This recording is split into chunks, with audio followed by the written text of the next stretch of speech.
कहानी शुरू होती है एशली और कैरी नाम के एक कपल से, जो एक दोस्त से मिलने एक जगह जा रहे थे। कैरी एशली से प्यार करता है। पूरे रास्ते वो उसे खुश करते हुए जा रहा है। वो उससे डिस्कस करता है कि अगर वो दोनों भी इस तरह की कम आबादी वाली जगह पर शिफ्ट हो जाते हैं, जहाँ पर कि गांव जैसा माहौल है, और बच्चे पैदा करने के बारे में सोच सकते हैं, घर आगे बढ़ाने के बारे में सोच सकते हैं। ये बात सुनकर एशली खुश नहीं होती और कहती है कि उसे अपनी लाइफ में अभी और एक्सपीरियंसेस करने हैं, ना कि बच्चे पैदा करके सेटल होना है। वो कैरी को किस करने लगती है और इस दौरान एक और कार उनके सामने आ जाती है। वो कार फुल स्पीड में होती है और उनके सामने आते ही वो पलट के गिर जाती है। दोनों भाग के मदद के लिए जाते हैं। उस कार के अंदर एक आदमी सीट बेल्ट लगाकर बैठा रहता है, लेकिन शायद वो बेहोश हो गया है, और उसके साथ जो औरत बैठी हुई थी वो थोड़ी दूर पर जाकर गिरती है। कैरी एशली से कहता है उसे सीपीआर देने को। वो औरत को सीपीआर देने लगती है और इतने में ही वहाँ पर मेडिकल टीम आ जाती है। वो टीम बताती है कि वो औरत अब नहीं रही। ये बात सुनकर कैरी एशली डर जाते हैं, लेकिन क्योंकि उनका कोई हाथ उस एक्सीडेंट में नहीं रहता तो पुलिस उन्हें जाने देती है। एशली और कैरी दोनों ही शॉक में लगते हैं। एशली को ऐसा लगता है कि जिस औरत की अभी जान गई है उसकी ज़रूर कुछ ना कुछ रिग्रेट रही होंगे जीवन में, और वो कैरी से कहती है कि वो अपने जीवन में ऐसे रिग्रेट के साथ नहीं मरना चाहेगी। एशली कैरी से कहती है कि उनकी शादी को अभी लगभग 1 साल हुआ है और वो शादी में खुश नहीं है। वो ये भी बताती है कि उसने कैरी पर कई बार चीट भी किया है और वो डिवोर्स लेना चाहती है। जैसे जैसे एशली ये बात अपने हस्बैंड को बताते जाती है, उसका हस्बैंड कहता है कि अगर उसने चीट किया भी है तो वो उसे माफ़ कर देगा, लेकिन एशली मानने से मना कर देती है और वह कहती है कि वो डिवोर्स लेकर ही रहेगी। डिवोर्स की बात सुनकर एशली कार खोलकर भाग जाता है। भागते भागते वो अपने दोस्त पॉल के घर पहुंच जाता है। पॉल की वाइफ का नाम रहता है जूली। वो दोनों कैरी को ये बताते हैं कि कुछ घंटे पहले उसकी वाइफ वहाँ पर आई थी और उसका सामान दे गई है। शाम के समय जब कैरी थोड़ा रिलैक्स होता है तो वो दोनों बताते हैं कि वो दोनों भी ओपन रिलेशनशिप में हैं। वो कैरी को भी ये सजेस्ट करते हैं कि उसे भी ट्राई करना चाहिए, लेकिन कैरी इस बात से मना कर देता है। कैरी पॉल से पूछता है कि अगर उसकी पत्नी किसी जानने वाले के साथ इंटीमेट हो जाए तो क्या उसे बुरा नहीं लगेगा, लेकिन इस पर भी पॉल कहता है कि अगर उसकी पत्नी खुश होगी तो वो भी खुश रहेगा। ये बात सुनकर जूली कैरी के पास जाकर बैठ जाती है ताकि पॉल जेलस फील करे, और वैसा ही होता है। उसे अटपटा सा लगता है। पॉल और जूली के बेटे का नाम रहता है रस। उनका नेबर रस की कंप्लेन लेकर उनके घर आता है कि उसने उसकी जेट स्की ले ली है। उस समय तो कैरी उस आदमी से लड़ता है, लेकिन बाद में वो जूली को बताता है कि उसका दोस्त पॉल भी अपने बचपन में चीज़ें चुराता था और दूसरे का नाम लेकर बचने की कोशिश करता था। इसी तरह से दोनों एक दूसरे को तरह तरह की बातें बताने लगते हैं। जूली बताती है कि वो कॉलेज के समय पॉल से मिली थी जब वो उसकी रूममेट को डेट कर रहा था। पहले तो उसने बहुत मना किया, लेकिन फिर कुछ महीने बाद उसने हाँ कह दिया था। वो ये भी बताती है कि उन दोनों ने घर शहर से दूर इसलिए लिया था ताकि वो साथ में टाइम स्पेंड कर सके, लेकिन अभी भी पॉल वापस शहर की तरफ जाता है ताकि उसे कोई लड़की मिल सके। इसी तरह से कैरी भी बताता है कि वो अपनी वाइफ से एक कॉन्सर्ट में मिला था और फिर अपने डिवोर्स को याद करके थोड़ा इमोशनल हो जाता है। थोड़ी देर बाद ये दोनों किस करने लगते हैं और इंटीमेट हो जाते हैं। अगले दिन सुबह पॉल आता है और कैरी कल रात के बारे में उसे सब कुछ बता देता है। उसे लगा था कि पॉल को कोई दिक्कत नहीं होगी क्योंकि उसने पहले ही बताया था कि वो दोनों ओपन रिलेशनशिप में हैं, लेकिन पॉल उसे थप्पड़ मार देता है। मारपीट करते करते दोनों खिड़की तोड़ के स्विमिंग पूल में गिर जाते हैं। इतनी देर में दोनों में बहुत लड़ाई होती है। इसी बीच जूली और रस वहाँ आ जाते हैं। जूली पॉल से पूछती है कि अगर वो अनकंफर्टेबल है तो वो दोनों ये सब बंद कर सकते हैं, लेकिन पॉल कहता है कि उसे और किसी के साथ प्रॉब्लम नहीं है, लेकिन वो उसके फ्रेंड कैरी के साथ दोबारा नहीं कर सकती है। वो दोनों से प्रॉमिस लेता है और कहता है कि वो आज फिर से शहर जा रहा है। इस बात पर जूली को गुस्सा आ जाता है क्योंकि कभी भी पॉल के पास फैमिली के लिए टाइम नहीं रहता है। वो सोचती है कि आज भी वो किसी लड़की के पास जा रहा है। उन लोगों को एडवेंचर पार्क जाना था। जब पॉल मना कर देता है तो कैरी दोनों को एडवेंचर पार्क ले जाता है। उस जगह पर एक आदमी जूली को इम्प्रेस करना चाहता है, लेकिन ये सब देख के कैरी जेलस हो जाता है। वो उस आदमी से लड़ाई झगड़ा करने लगता है और उसे भगा देता है। वो जूली से कहता है कि वो रात को भूल नहीं पा रहा है, लेकिन जूली उससे कहती है कि उसे भूलना होगा क्योंकि पॉल यही चाहता है। इन सब बातों से परेशान होकर कैरी अपने घर चला जाता है। वहाँ वो देखता है कि उसकी वाइफ किसी और के साथ है, लेकिन वो कुछ रिएक्ट नहीं करता। वो उसे कहता है कि उसे जिसके साथ रहना है वो रह सकती है, लेकिन अभी डिवोर्स की कोई ज़रूरत नहीं है। अगर उसे सच में किसी दिन प्यार हो जाता है तो वो डिवोर्स ले सकते हैं। एशली उससे साफ साफ पूछती है कि क्या वो कंफर्टेबल फील करेगा अगर वहाँ हर हफ्ते कोई नया लड़का आएगा तो। कैरी हाँ कहता है कि उसे कोई प्रॉब्लम नहीं है। वो एशली को ये भी बताता है कि वो किसी और के साथ इंटीमेट हो चुका है।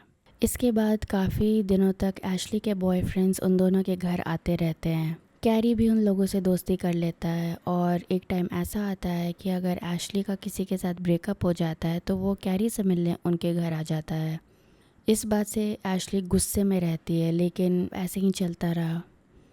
कुछ हफ्ते बाद पॉल भी वहाँ आ जाता है और वो बताता है कि उसकी वाइफ ने उसे घर से निकाल दिया है और ये भी कि उसके क्रेडिट कार्ड्स काम नहीं कर रहे हैं, तो अब वो कैरी के घर पर ही रहेगा। साथ ही वो एशली को कैरी और जूली के बारे में बता देता है। पॉल के वहाँ पर आने से और साथ साथ एशली के बॉयफ्रेंड्स और एक्स बॉयफ्रेंड्स के वहाँ पर होने से घर बहुत ही ज़्यादा क्राउडेड हो जाता है, जिसकी वजह से कैरी को जूली से बात करने के लिए जाना पड़ता है। जूली अपने बेटे को स्कूल में ड्रॉप करने के लिए जाती थी और कैरी उस स्कूल में जिम टीचर था। जब जूली स्कूल में आती है तो वो उससे मिलता है और उसे बताता है कि पॉल उसके घर पर रह रहा है। वो उससे ये भी कहता है कि उसे माफ़ कर देना चाहिए और वापस घर बुला लेना चाहिए, लेकिन जूली कहती है कि पॉल ने उसे सारी बातें सच नहीं बताई होगी। असल में पॉल ने एक बहुत बड़ा लोन लिया है, जिसकी वजह से ऐसी नौबत आ गई है कि उनका घर तक बिक सकता है।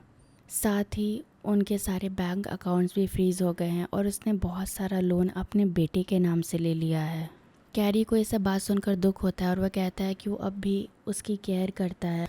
वो जानता है कि वो अब तक किसी और के साथ इन्वॉल्व हो चुकी होगी, लेकिन वो उसे काफ़ी मिस करता है। जूली बताती है कि उसने आज तक अपने हस्बैंड के अलावा सिर्फ कैरी के साथ रिलेशनशिप बनाया है। ये बात सुनकर कैरी बहुत खुश हो जाता है और नाचते हुए बाहर चला जाता है। जब वो घर पहुंचता है तो हर दिन से ज़्यादा खुश रहता है। एशली, उसके बॉयफ्रेंड्स और पॉल आपस में बहस कर रहे होते हैं। कैरी बताता है कि आज शाम उसके कुछ प्लान्स है तो वो निकलने वाला है।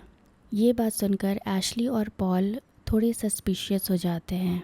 ये बात सुनकर एशली उसके पीछे जाती है और उसके प्लान्स के बारे में पूछती है कि वो किससे मिल रहा है, कहाँ डेट कर रहा है। वो उसे जेलस फील कराने के लिए एक बहुत अच्छी सी ड्रेस भी पहनती है, लेकिन कैरी का कोई रिएक्शन नहीं होता है। उस समय एशली और पॉल दोनों ही कैरी से जल रहे होते हैं कि वो इतना खुश और चिल कैसे रह सकता है ऐसे माहौल में।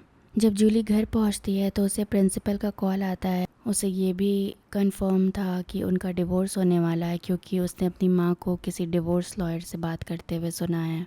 ये बात सुनकर कैरी बहुत खुश हो जाता है, लेकिन कैरी को लगता है कि अगर वो सारा ब्लेम खुद पर ले ले तो जूली उससे इम्प्रेस हो जाएगी।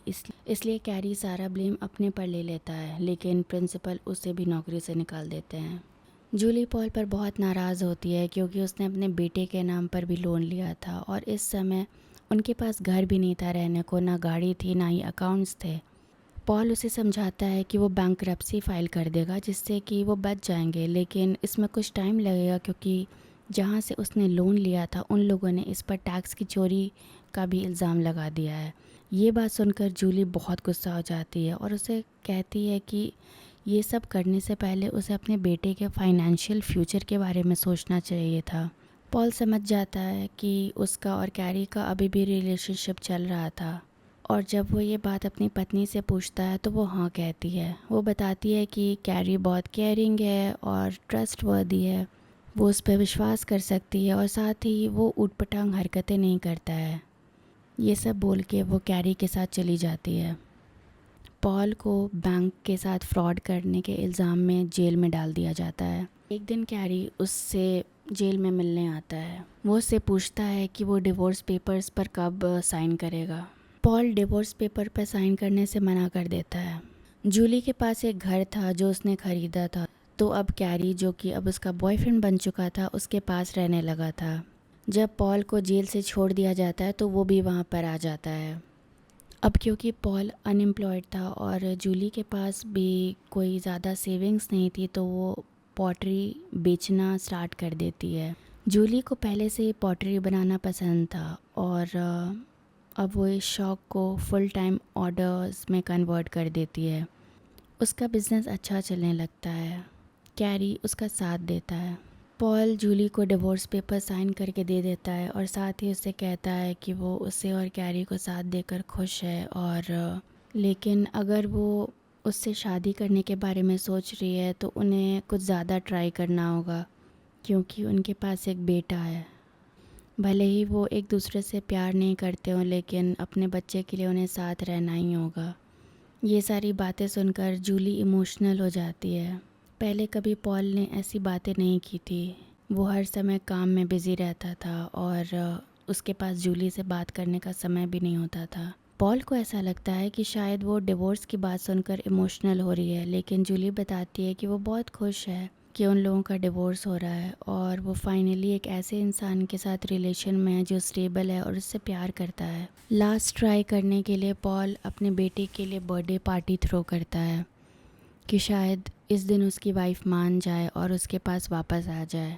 पॉल तरकीब सोचने लगता है किस तरह से इन दोनों को अलग किया जाए, इसलिए वो सबसे पहले एशली के पास जाता है और उससे कहता है कि उन दोनों को नाटक करना चाहिए जैसे कि वो दोनों एक दूसरे को डेट कर रहे हों।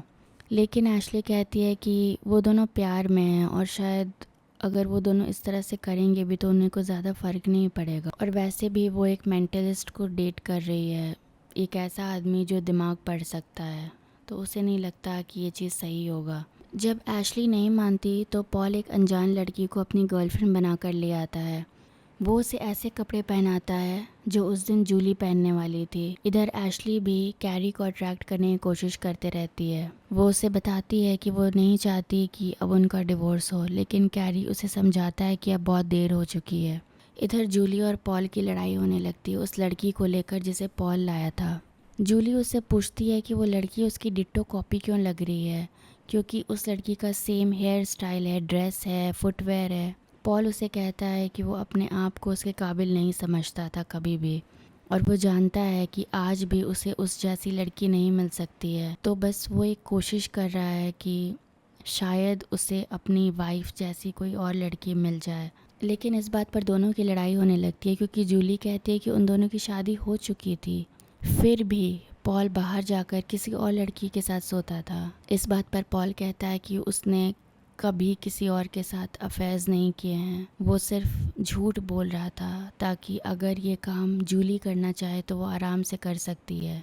वो सही में खुद को उसके लायक नहीं समझता था। वो जानता था कि जूली उसके आउट ऑफ लीग है। वो ये भी जानता था कि वो उसे एक दिन छोड़कर चली जाएगी किसी और के साथ। पॉल कहता है कि वो जब भी कहता था कि वो शहर जा रहा है, इसका मतलब कि वो एक्स्ट्रा अपने ऑफिस में काम कर रहा था पैसा कमाने के लिए, ताकि कम से कम जूली इस बात पर उसे डिवोर्स ना दे कि वो गरीब है या अनसक्सेसफुल है। इसके अलावा उसका कभी कोई अफेयर नहीं था। कैरी एशली को खुद से अलग करता है और घर के काम में लग जाता है क्योंकि घर में पार्टी चल रही थी। एक डॉग था जो उसे काफ़ी परेशान कर रहा था, इसीलिए वो उसे लेकर एक कमरे में जाने लगा। जब वो उस कमरे का दरवाज़ा खोलता है तो देखता है कि वहाँ पर जूली और पॉल इंटीमेट हो रहे हैं। उन दोनों को देखकर वो थोड़ा कंफ्यूज भी होता है और बाहर आ जाता है। सबके सामने सारी बातें क्लियर हो जाती हैं। एशली अब भी कैरी को पसंद करती थी और पॉल अभी भी चाहता था कि जूली उसे मिल जाए। और मूवी के एंड में भी यही होता है। कैरी को हमेशा से पता था कि जूली एक और बच्चा पैदा नहीं करेगी और उसे किसी भी कीमत पर अपना एक बच्चा चाहिए था, तो वो वापस से एशली के पास चला जाता है।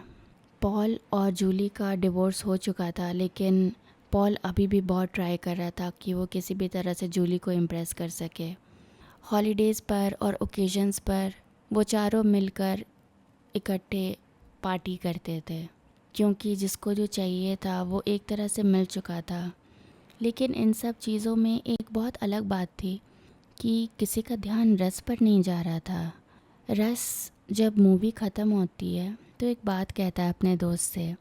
वो अपने दोस्त से कहता है कि कैरी पहले उसका एक अंकल था, फिर उसकी मॉम का बॉयफ्रेंड बना, उसके बाद एक स्टेप डैड बना और अब वापस से अंकल बन गया है। मूवी के स्टार्टिंग से एंड तक उस पर शायद किसी ने ध्यान ही नहीं दिया क्योंकि उसके पेरेंट्स अलग ही दुनिया में बिजी थे। वो खुद अपना रिलेशनशिप नहीं संभाल पा रहे थे। अब क्योंकि ये एक कॉमेडी मूवी है तो इसे कॉमेडी की तरह ही दिखाया गया है, लेकिन ये बात भी सही है कि आजकल लोग खुलकर अपने दिल की बात नहीं कहते हैं। उन्हें किस चीज़ की इनसिक्योरिटी है, क्या प्रॉब्लम है, लोग बात नहीं करते हैं। लोग ये समझते हैं कि अगर वो शादी कर लेंगे तो वो हर समय खुश रहेंगे, लेकिन ऐसा भी पॉसिबल नहीं है। मॉडर्न लव थोड़ा मेसी है, लेकिन अगर ट्राई किया जाए तो शायद वो चल जाए।